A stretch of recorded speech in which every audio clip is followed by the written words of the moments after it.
Shall we start? Welcome to my presentation, developing a Spring Boot starter for distributed logging. It's a fancy name for logging. A little bit about me. My name is Carlos Barragán. I'm originally from Mexico, living in Germany, working as IT consultant for at Novatech Consulting. Well, that's the German initials for incorporated, based in Stuttgart. I like Java, Kotlin, REST, and of course distributed systems. My contact information, my Twitter handler, and my email is also there. So maybe after the talk, you would like to stay in touch with me and give some feedback. I would appreciate that. So let's start with topic logging. I know you are here in Spring I/O because, well, you think Spring and all this reactive stuff is very, very awesome, which, yeah, they are pretty much awesome stuff. But I'm going to tell you something. Logging is really awesome. Logging is the next big thing. Logging is the future, actually. Actually, it's very boring. But you see, I couldn't convince you that this is really something awesome, something fancy. It's very boring. But there's a thing with logging. It's very important. The Germans have a word for that, for why is logging so important. Like, as always, the Germans have words for everything. The word is Nachvollziehbarkeit, which means more or less like traceability. I like German. They are very, very precise. Well, what does that mean? What do they imply with traceability? What is that so important? Well, you usually want to know what happens. You know, when a problem arises, you usually want to know, well, what happened, what went wrong. And the only means you have to observe a system, a running system in production, is logging. Yes, you can have some metrics, monitoring systems, and when you have to analyze a problem, well, you don't have any other means as to take a look at the logging. So, well, let's start with a little basic stuff. A simple logging statement. User not found in DB. That's actually a pretty bad logging statement, but, well, which user, which DB, which service, where I am. It doesn't say anything, really. A little bit better will be user ID 42 not found in DB. Ah, okay. I had a little bit more information, user ID 42. But it is still missing something.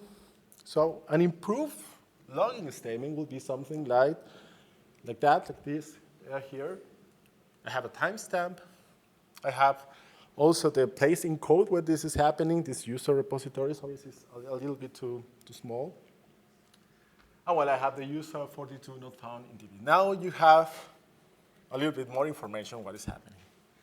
So imagine this application giving you this kind of logging, right? You have in a simple application, I will read it a little bit, an order service that is trying to place an order 1, 2, 3. Maybe that's the order number or the order ID. Then it calls the billing service and is trying to create the billing for this order 1, 2, 3. Then, well, you need the user information to create this billing information. So you go to the database and try to get the user information, and suddenly you get this user ID 42 not found. So the billing could not be created for user 42, and the other 1, 2, 3 could not be placed. Now here you have pretty much idea, okay, the problem is, well, the user wasn't found in the DB, and well, you can start now analyzing the problem. But here you can get the big picture of what is happening in production, right? You can see, okay, order could not be placed because there is no user for the billing to be created for whatever reason. But this is the starting point. So what you see is just logging what happened is not good enough. You need this context. You need this information. And exactly, context makes the difference in logging. So the more information you provide, the better. And as we saw in these logging statements, that's maybe enough for monolithic application, well, where you have normally one place to look at logging, because it's your application is running in, I don't know, container in a service or in a data center, and you usually have, well, perhaps two members of your two instances of application running, but you have just one place to look at the logging. In distributed systems, it could be a little bit more complicated. We will take a look at that. Imagine we have these three services, order service, user service, and billing service. By the way, cultural contribution, did you know there is a color named Mexican pink? This is so pink, when you see it, your eyes start bleeding. This is the color. So it's more or less like this. Well, we have these three services, three distributed services, each on their own runtime, on their own container, or whatever. Now you see the order service talks to the billing service talks to the user service. And then something happens in the order service, and you see, okay, I want to know what happened.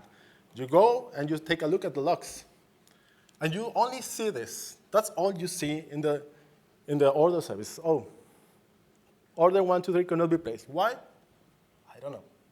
So you start sweating, you start panicking in your team. And what happens? I tell you what happens then in your team.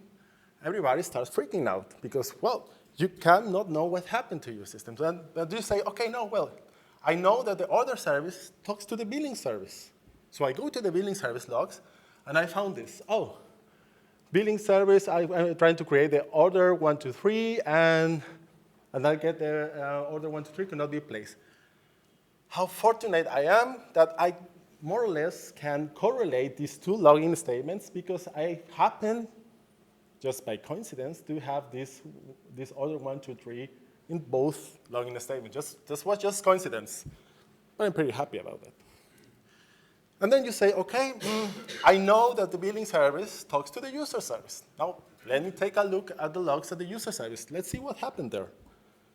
And you see something like this. Oh, a lot of users are not found, but I have no idea which of these users that were not found has to do something with this order or with this billing service. Now you have a big problem because you have then to go maybe to the billing database or to the order database and look in the database, okay, this order belongs to this billing, and this billing belongs to this user. So you have to do a lot of troubleshooting work just to find out what happened. So as you can see now, in a distributed system, you need something to correlate these log statements. It's not a secret. It's something called trackingId or correlation ID. Everybody can give a name to this ID. So it looks more like this. When a request comes to your system, well, you have a tracking ID that is passed from one service to another, so you can find it in the logs. And then you can correlate all the logs. Then you see the logs, and you can see, okay, these 4 log statements belong to one business operation, to one business transaction. They are distributed among services, but they belong to the same business transaction, which is, in this case, I want to create an order, and for that, I need to create a billing, and for that, I need the user information. So, as I mentioned before, the more information you provide, the better. That's how you can reconstruct the problem. Maybe you have to provide information about who called the service. It's maybe important for you to know who is calling you. What is the business service? So the actual business services is, in the case from the user services, this find user is a service. And then maybe the entry and the exit points of the service, so for you to know how many times is this service being called, is this service successfully being called. Actually, you need just relevant information that you need to monitor your system. And it is not about just when something bad happens, but also if you want to create like statistics, you want to see, okay, the find user operation was called, I don't know, thousands times a day by this service. Maybe we need to optimize this find function. Usually you have in a distributed system some kind of monitor logging aggregation. In our case, in our project, we have Kibana. Who knows Kibana? Okay. It looks a little bit like this. Well, actually, it looks exactly like this. This is just a random screenshot. But Kibana alone cannot know that you have, in this case, these countries, or it doesn't know that you have, I don't know, this many calls. You have to provide this information to Kibana. And that's why you always need to think about, okay, the only way I have to provide this information, or one of the usual ways, is through logging, right? So Kibana can aggregate this information, and then you can create dashboards, and you can see, okay, now I can see how many exceptions per day I have, which service is having problem in that day, or which operation is called at most, and you can do optimization. So that's why it's important to provide this information. So now in our project, we developed a small Spring Boot starter to collect this information that we usually need in our project, in our system, to provide this information to Kibana so that we can monitor our system. So a little bit information about the project. It's a big project. What does that mean? Well, around 200 people involved, around 100 developers involved. It's not very easy to estimate because it's a very big corporation. So I think maybe there are more people involved, but it's just to give you an idea. It's in production, very important. This is not a hello world stuff. This is in production since 2014. It's a distributed monolith. How cool I am. Distributed monolith, that is very important actually, because we have been running actually a distributed system since 2014, and that has given us insight how distributed system works, right? We have gathered many experiences, some good experiences, bad experiences, so we know what to look at when something goes wrong, what kind of information is useful to us, and based on this experience, this is 3 years of experience in this distributed monolith, we built this Spring Boot starter, because we are migrating to microservice architectures in January. So we are really decomposing the monolith, the distributed monolith microservices. And we have this advantage that we know what it takes to do distributed system, to monitor distributed system. That is the hard part of the microservice architecture. Developing the microservice is the easiest, trivial part. So that's why we do that. And the other reason why we developed this Spring Boot started, well, you usually want to start writing your microservice, your business logic right away. You don't want to take care of the logging. You don't say, oh, how lucky I am. I can now start a new microservice. Let's do the logging right away, right? It's like the best thing, the best task I have this day.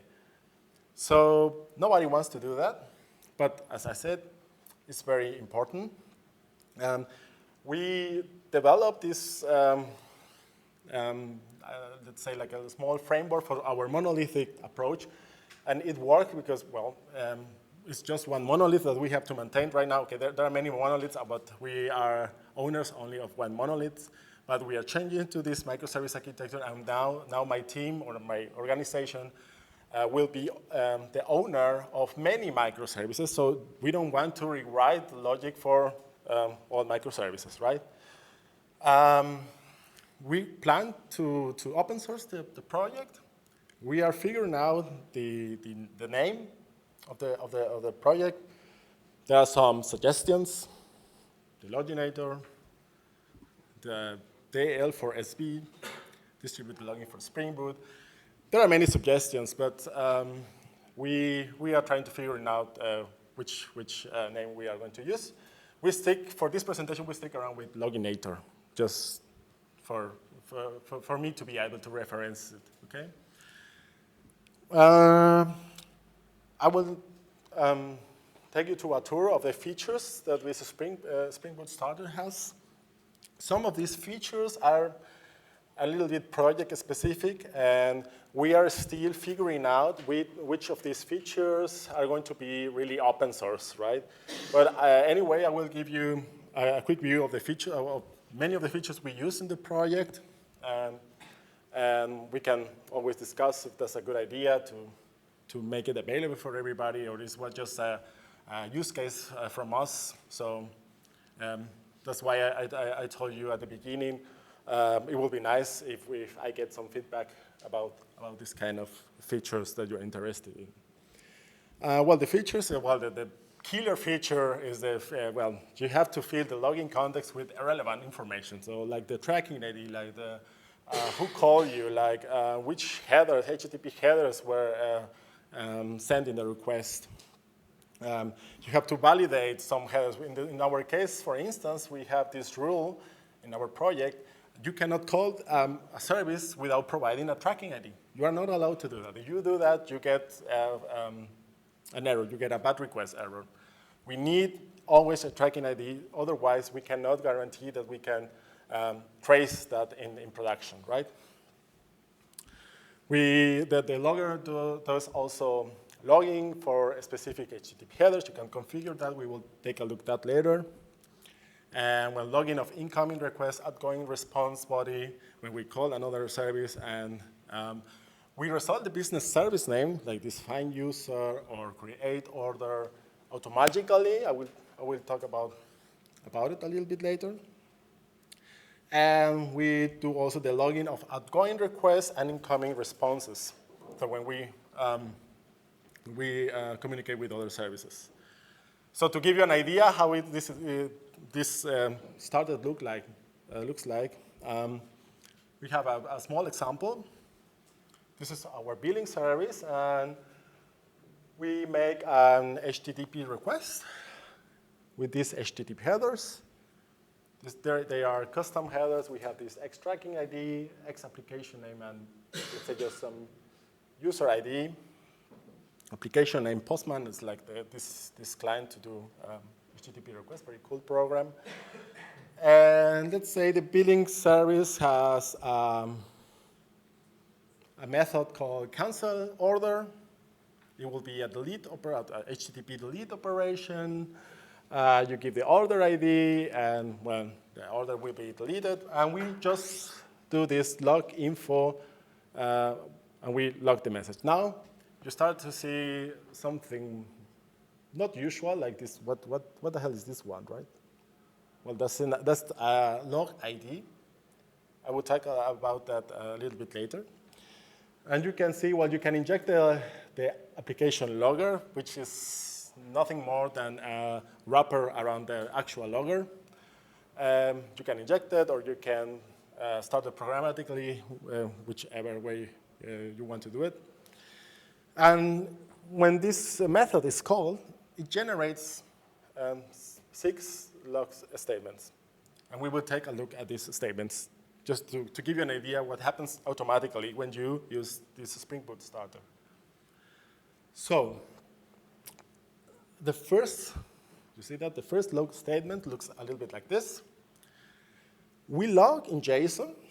We log in JSON format. Yeah? Who could have talked about that? Yeah? You usually use JSON for communicating to other microservices. No, we actually log in JSON. Why? Because, Kibana and Logstash use JSON. Why don't provide this log already in JSON? That's what we do now, right? And it's actually a little bit prettier for presenting, so it's nice secondary effect. So now you see here, this is the first log statement. You see the usual suspect like a timestamp, the label, host, which the application that is generating this log. Then you see this class here, my demo entry exit logger. This is the message application enter. So the request is incoming. I log that the application and the request enters the system. And I log this ID. In this case, it's a tracing service ID. That's a little bit project specific. We use that to do a little bit tracing or hoping for the to know really fast which services were called by which operation. And we have another monitoring system that look exactly to this ID, to this tracing ID, right? Now, almost every logging statement has these four fields, which are actually kind of static. Well, at times time is not static, but it's not so relevant. So I will leave this information out for the next statements, so that it's not just useful information. So I will leave that out. So we concentrate on this important part, which I think is the most relevant part. Okay. So now you can also see, we are still in the login statement 1. You can also see that the service is called cancel order. How does the logger knows that, right? Well, the method is named cancel order. So it automatically knows, oh, okay, the request came in, and this request was mapped to this cancel order. This mapping is done, of course, by Spring Web, but the Spring Boot Starter can figure that out. And, well, it says, okay, the service cancel order was automatically generated and was put in the context, in the login context. Why is this important? Because, as I mentioned before, you want to collect this information and then you can see it later in your monitoring system, in this case, Kibana. So the next logging statement, the number 2, important part of this one, yes, is the HTTP logger, and well, what's the header logger. So what it does is, well, it's a little bit, obvious. It logs the HTTP sent in the request.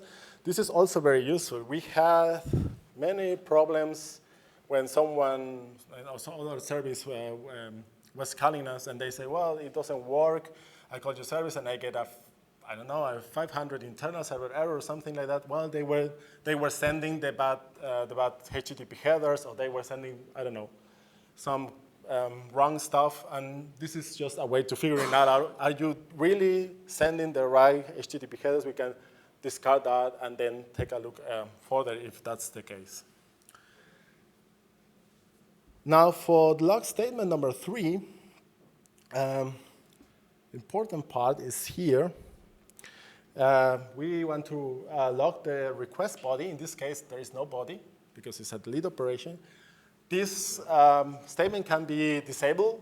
This is an option to disable because sometimes it's expensive to log the request body, but we can disable this. Also notice that the trackingId is also always logged, always passed. In every log statement, you can find this information. So, as I said, this is a little bit project-specific feature, but it's always pretty useful to know which is the body, is it syntactically correct, is it semantically correct. It helps a lot when troubleshooting a problem. Now, taking a look at statement number 4, you see that's the actual login statement. The order 1, 2, 3 cancel. This is the login statement that we did in the order resource point Java. This is exactly this one. And now back to this ID number 1. You can see that here is represented here in this ID. This is also important because we can now, in our Kibana, for instance, create dashboards to look exactly for some IDs that are perhaps critical for your application, or they are causing problems. You can filter by ID. You know the exact place in the code that is causing these problems. So every log statement on the complete distributed system has a unique logging ID in the code. And you won't find another ID that is exactly like that. That's why it's an ID, right? That's the idea behind an ID. And now you see, well, that's the actual logging of the method. Now, for the log statement number 5, well, it's actually just now the response, what our service is answering or responding to the call. So now we are getting out of the service. Well, we try to log the response body, which is also very important for us. We want to know if we responded correctly. In this case, well, it is 204, no content, so there is no way to know if it's JSON or it's XML. That's why it logs, well, that it cannot resolve the content type. But the main idea here is that we try to log the response body so that we can take a look if something bad happens. This can also be disabled, but we usually have it on because it's very, very useful to troubleshoot the system. And the last statement, the number 6, well, it just tells, okay, application exit, and it also tells you the status. In this case, it's 204. So, well, okay, no content, it was successful. If you see 500, when you know you have a problem in your service, if you have a 400 something, then there's a problem in the color. So you had the idea, okay, what went wrong, who was there to blame? Of course, you don't do that. But yeah, that's the main idea behind that. Yes? What's the difference between the response and the application exit? I mean, when I log the response, I know that I've done the request and what happened. So what does the application exit here tell me as the response? Well, the response, maybe there are other steps in the application, like, I don't know, like posting a message to a queue or something like that. So the application exit, you know, it's just, it ended that. That's the end point. There is nothing more to do. Okay, something so like that. just in case there is no response, Yes, exactly. If you don't see that, then you have a problem. If you don't see an application exit, then you have a problem because something went wrong, right? Even you got the response, but maybe something between between your code and the framework went wrong, and you didn't deliver the response. So you know, okay, response was generated but wasn't delivered. That's gonna happen. That has happened. So, and as I mentioned before, we also logged outgoing requests and incoming response to other systems. And we wanted to do it very simple. We just, like normal, you just inject a REST template and you do the call. In this case, it's a post to this URL. We give this blah POJO that has a message inside, and well, the response is a string.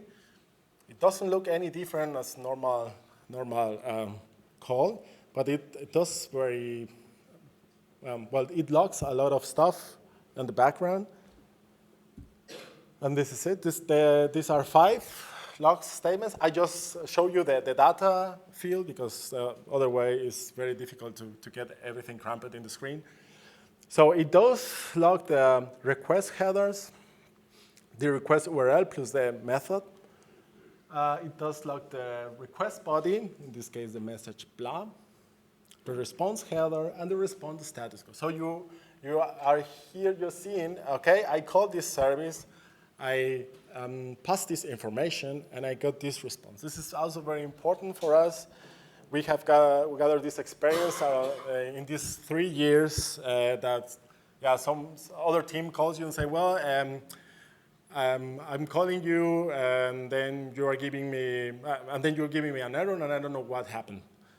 If you do this and you have this information, you can take a look and say, oh, okay, you call us and you send us this message was maybe syntactically wrong or semantically wrong. We expected that. What do we do?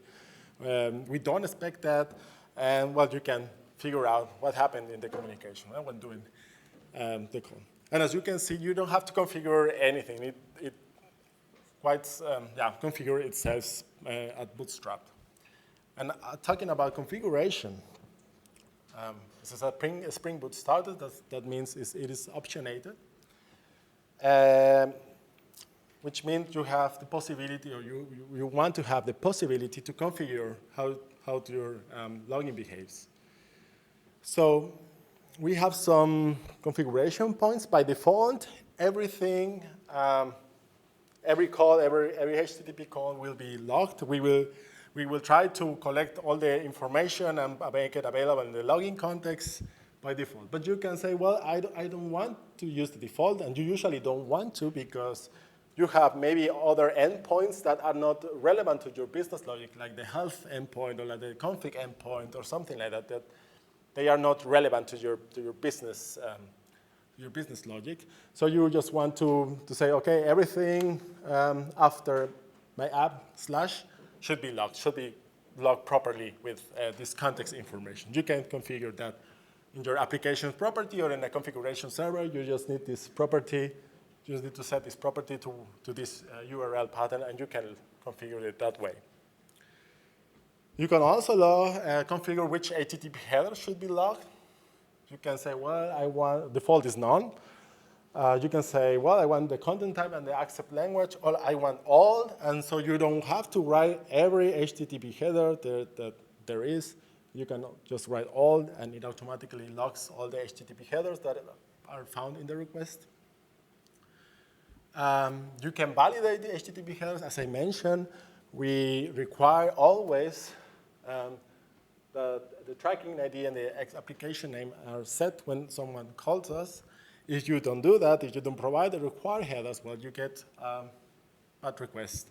And you get an error, and the error message tells you which headers are required or which headers are missing. Well, the service name, so the default method name, you can override this functionality. You can override it with an annotation called service name. How convenient. And you can write here whatever you want to call this functionality. So you don't want, in this case, that the cancel order, the method name is logged. You can change it here. So you can rename it, you can refactor your method, and it doesn't affect the logging. So you can override this information. But by default, it takes the name of the method, right? But there is always a way to override it.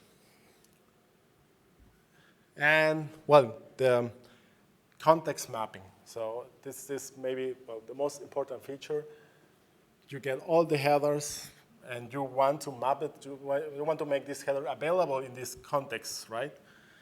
This is what it does. We tell here, well, put the value of the X tracking ID header, put it in the context with this key, with this tracking ID. And then you can use this tracking ID in your appending configuration or in your login configuration, like this. You see it right here. You can reference this information. This is actually more or less the configuration that we use to log in our system. This is the login event composite JSON encoder from Logstash. You can see we use another keys for the login context. So this is actually the most important feature because you say, okay, I want this information to be available in the login context so I can use it in my login statements, right? So if I want to use it, I want to make it very easy for other developers in my organization to use this starter. You want to use it, well, you just need to add a dependency. This is just work in progress. We are not sure if we will call it like that, but it will be more or less like this. You add just a dependency, and you need to configure one property in your application property, and that is the logger app name. In this case, for instance, my demo. Why is that?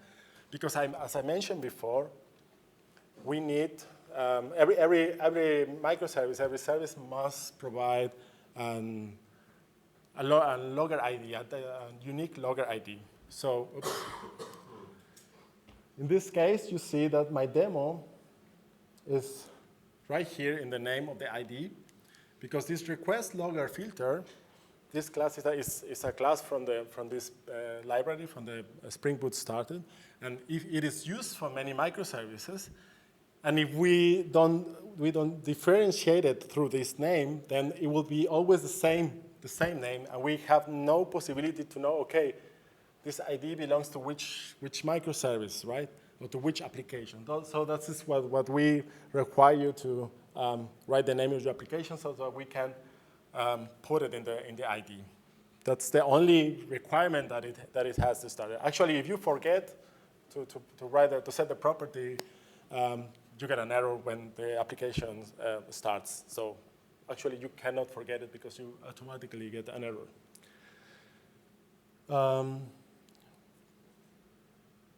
Now, about the availability of the starter, we want to make it open source with Apache license. And we are now implementing the stuff that does all this context capturing stuff also for asynchronous communication. In this case, for instance, RabbitMQ or Kafka or something like that. As you may have seen in the examples, I have only been talking about HTTP, about REST, right? You usually, or you don't want to communicate your microservices via REST. You usually want your microservices to be decoupled, and you use a queue system, a broker, to do that, to achieve that. We are now in the stages where we are implementing this functionality so that all this information is automatically provided by the starter. When exactly, I don't know, maybe in a couple of months, we are polishing now, we are deleting some customer code. There's still some customer code inside because we are adapting it as we need it right now, but we are committed to deliver it as open source. You are interested in this starter or in the code, just ping me in Twitter or send me an email, and as soon as I have more information or as soon as we publish the project, I can give you a feedback about that. I also wanted to show you some code so that you don't think I'm just inventing some stuff. Actually, we did that. So just a couple of code snippets that we have in the starter. For instance, this is the service named resolver. This is the class. This is the component that, well, takes a look at the request and resolves the method name. It is actually pretty much Spring magic. We just use the right APIs for that, and that is the handler mapping. With this handler mapping, you pass a request and you get handler method. This is okay. For this request, for this path, for this path parameter, there is always a method that handles this request. This is the mapping that the Spring Web does at the beginning. And we use that to, well, in the method handler, then you have the information about the method name, the class, and we get this information from that part. As you can see, just Spring, normal Spring APIs. And maybe just the application is very, very small. Sorry about that. It's the application logger class, trust me. It's just, as I said, it's just a wrapper around the actual logger. It is here somewhere. Here's the logger. And it's just a wrapper, so the info, for instance, the info method delegates to the logger, and it puts the ID automatically. So it does a lot of stuff automatically for you. Well, I think that's it for the code and for the starter and for my presentation. I was a little bit fast, but I don't know if you have some questions or some comments. or you can find me afterwards also here in the conference. And thank you very much.